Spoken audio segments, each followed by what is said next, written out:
There's a children's component called Little Patriots, because so many of our children seem to be learning things that are not conducive to patriotism and to pride in their nation and in themselves.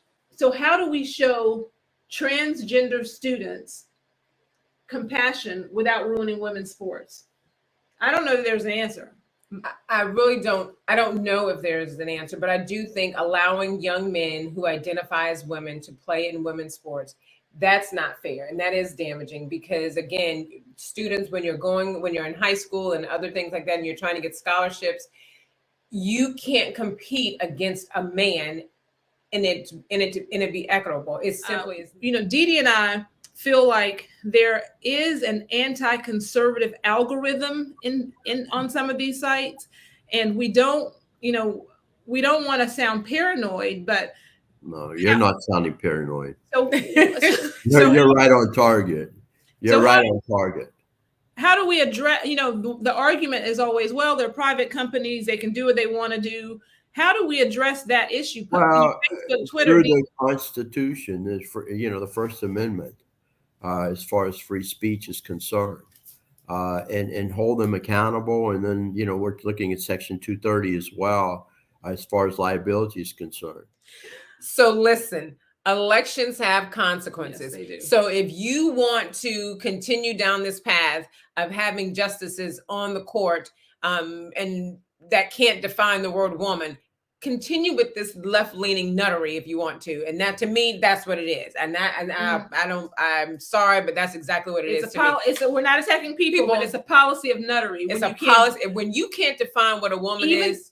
Even if that is a question before the court someday, we think that it's settled law. Right. It is settled law what a woman is. And you can't answer that question.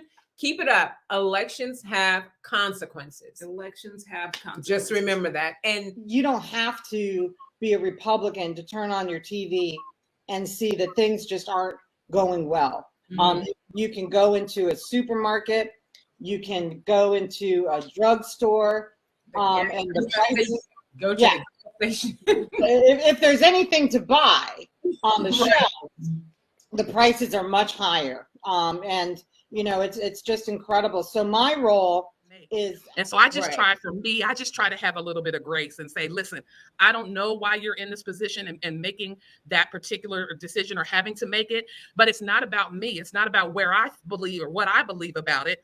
I'm just here to support you and what you believe is the best choice for you in this moment and given this particular setting or situation.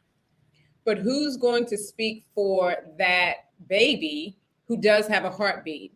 That baby who is living and breathing and is able to live outside that mother's womb to possibly one day have a baby of his or her own. Who's going to speak for that for that baby? Making it very difficult for working class people to live their normal lives. And make no mistake, it's working class people who have bear the brunt of this. They're the ones who have largely had to go out and work no matter what. They're the ones who are the Uber drivers, the Amazon deliverers, or they're the ones who have to wear masks. Yeah, but the biggest problem is they act like it's just, it's over now. You just kind of move on with your life. Mm-hmm. And what I've learned, because of the people who've told their stories over and over and over again, you have Silent No More women who talk about the deep regret. And I'm not saying every single woman suffers, but I believe the vast majority suffer.